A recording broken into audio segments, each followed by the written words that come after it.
como interpretar o lactato. A gente discutiu diversos mecanismos falando de hipóxia celular, quando a gente falou da classificação de Cohen-Woods, com a hiperlactatemia de estresse. E tão importante quanto o mecanismo, a gente tem certeza de que o lactato e a cinética do lactato são marcadores de gravidade, já que eles marcam o maior risco de disfunção orgânica e o maior risco de morte. Nossa conversa sobre os mecanismos é importante para entender a evolução do manejo do paciente com hiperlactatemia. Mas, como a gente viu lá no caso do residente, a gente pode ficar com a ideia errada, né, de que, já que o lactato não tem relação com hipóxia tecidual ou com pressão arterial, ele é só um marcador de gravidade, sem nenhuma influência no manejo. Além dos mecanismos, é importante a gente pensar nos diagnósticos dos doentes com hiperlactatemia. Para saber os diagnósticos, a gente precisa de estudos de diagnóstico diferencial. Nessa casuística de 653 doentes numa UTI terciária em Nova Delhi, em que 30% tinham hiperlactatemia na admissão, a principal causa de elevação do lactato foi choque. 53% dos doentes com lactato maior que 2 milimol por litro eram pacientes com choque. 13% tinham insuficiência respiratória, 8% insuficiência renal. Tudo isso foi a causa da hiperlactatemia apontada no estudo, né? 7% insuficiência hepática, 5% convulsões, 5% sepse sem choque, 4% hiperlactatemia secundária a medicamentos ou drogas, incluindo etanol. Nessa outra casuística de 10 mil pacientes de uma UTI terciária em Palma de Maiorca, em que 14% desses 10 mil pacientes tinham um lactato maior ou igual a 5 milimol por litro, as causas mais comuns foram sepse e choque séptico. Aqui o que a gente está vendo? A gente está vendo aqui em rosa são a prevalência e em roxo atrás a letalidade, tá? Então aqui está em ordem praticamente toda de prevalência, tá? A gente tem aqui hiperlactatemia tipo A, até isquemia mesentérica, e essas aqui são causas de hiperlactatemia tipo B, da classificação de Cohen-Woods. Então, vamos lá. Sepse e choque séptico, 23% dos casos. Pós-operatório de cirurgia cardíaca foi também uma causa importante de hiperlactatemia nessa casuística, 21% dos casos. As outras causas foram choque cardiogênico, 12%, trauma, 11%, pós-PCR, 11%, choque distributivo, 3%, choque obstrutivo, convulsões e asma, cada um com 2%, isquemia mesentérica com 1%.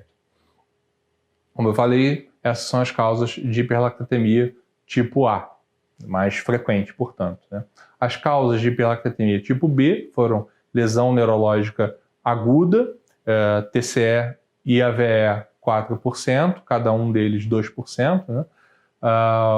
Disfunção hepática 3%, câncer 3% e drogas 1%.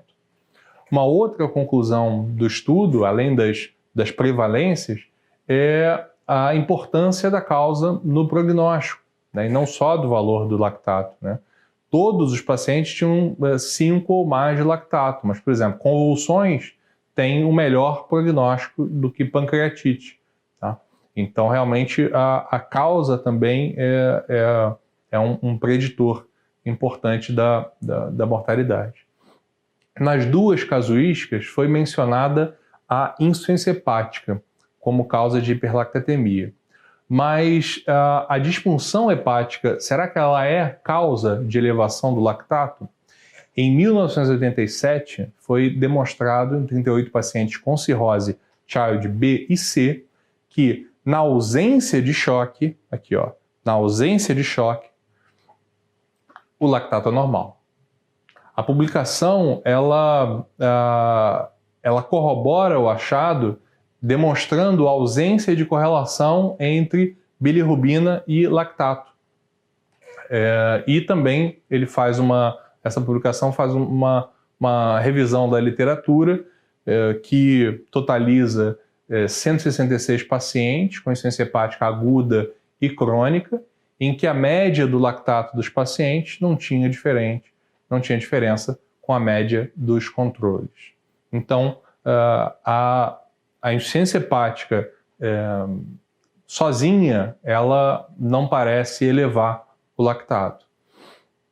Em 1998, esse grupo de Nice demonstrou que em pacientes sépticos estáveis, o principal mecanismo de lactato, de elevação do lactato, de hiperlactatemia, é a redução do metabolismo do lactato, porém sem relação com disfunção hepática. No ano seguinte, esse estudo suíço demonstrou que a hepatectomia de 3 a 5 segmentos hepáticos não alterava os níveis de lactato. Apenas a única coisa que esse estudo mostrou é que essa hepatectomia estava relacionada a uma redução da velocidade do metabolismo hepático do lactato, mas não faz hiperlactatemia. Mas se o paciente tenha um mecanismo de produção aumentada, aí sim, a redução da velocidade de metabolismo pode incrementar os valores séricos de lactato ao longo do tempo. Por fim, no mesmo ano, esse grupo de Edimburgo mostrou que em pacientes com insuficiência hepática fulminante existe uma produção pulmonar de lactato, mesmo sem lesão pulmonar. Um mecanismo que pode estar relacionado é a alcalose metabólica da insuficiência hepática. A alcalose metabólica acelera a produção glicolítica de piruvato, que é convertido em lactato, mesmo em situação aeróbia, mantendo o equilíbrio de uma molécula de piruvato para 10 moléculas de lactato, proporcionado pela lactato desidrogenase. Tá? Esse equilíbrio é garantido pela LDH. A lactato desidrogenase, portanto, é a responsável pela relação lactato-piruvato, cujo valor normal é 10:1. Importante considerar a reação completa. Olha lá, piruvato mais NADH mais H+, reagem, são metabolizados em lactato e NAD+, tá? E vice-versa. Lactato mais NAD+, são convertidos também pela LDH em piruvato, NADH e H+. E o que é o NAD? NAD é o dinucleotídeo adenina nicotinamida, ou seja, dois nucleotídeos adenina com uma molécula de nicotinamida. A nicotinamida é derivada do ácido nicotínico, também chamado de niacina ou vitamina B3. Só para a gente lembrar, deficiência de vitamina B3 é a pelagra, caracterizada pelos 3 Ds: dermatite, diarreia e demência. Beleza? Mas vamos voltar ao NAD. O NAD ele funciona como uma coenzima transportadora de elétrons em diversas reações orgânicas em todas as células do organismo, tanto no citoplasma quanto na mitocôndria. E é justamente por causa do NAD e do hidrogênio que é importante a gente conhecer a reação completa. A concentração deles influencia no equilíbrio dessa equação. A gente está falando do NAD, do hidrogênio, da relação lactato-piruvato pela importância teórica, né?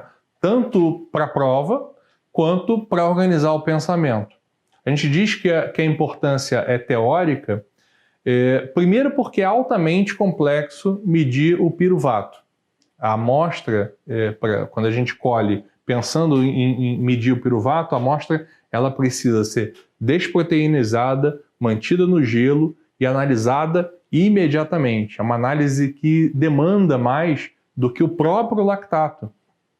cuja amostra precisa ser analisada em, idealmente, 5 minutos, no máximo 15 minutos, ou ser mantida no gelo, para evitar artefato pelo lactato proveniente dos eritrócitos e dos leucócitos. Tem referência que sugere, inclusive, manter no gelo independentemente do tempo em que vai ocorrer a análise. E o outro motivo que faz a importância dessa equação ser, infelizmente, teórica, é que a gente ainda não tem métodos para aferição do NAD na prática clínica real, tá? Só em nível experimental. Se a gente tivesse esses métodos, pelo menos se a gente tivesse a dosagem de piruvato na vida real, né? Brincadeira, na vida real, né? Na prática à beira do leito, ela seria útil para a gente saber exatamente o motivo da hiperlactatemia, né? Mas pelo menos é importante a gente pensar pensar dessa forma, utilizando a relação lactato-piruvato do nosso raciocínio, pelo menos do nosso raciocínio, para a gente entender melhor os mecanismos e entender melhor as causas, né? Guardar as causas mais do que Cohen tipo A, tipo B, B1, B2, B3 e tudo mais, que não, infelizmente é uma classificação que ainda está presente nos livros, mas na prática ela é pouco útil, na verdade, né?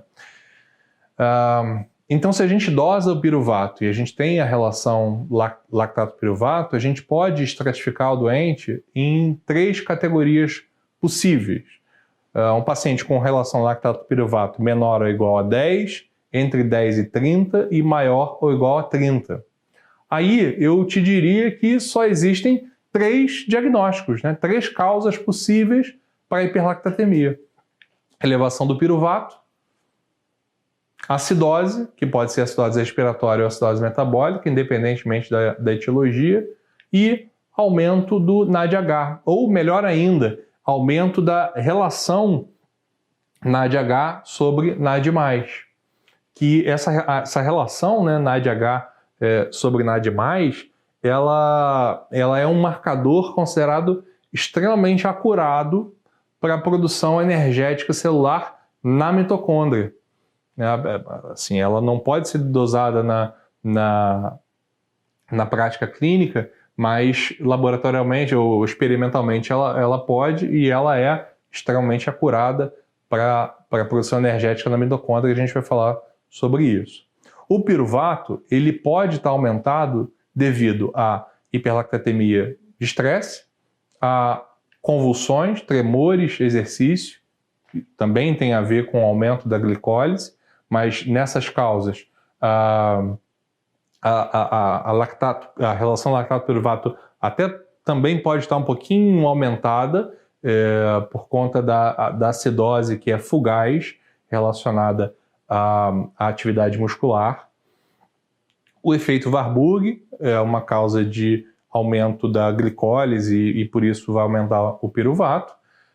O uso de beta-2 agonistas aumenta o piruvato, também pelo aumento da glicólise. As catecolaminas exógenas, também pelo aumento da glicólise.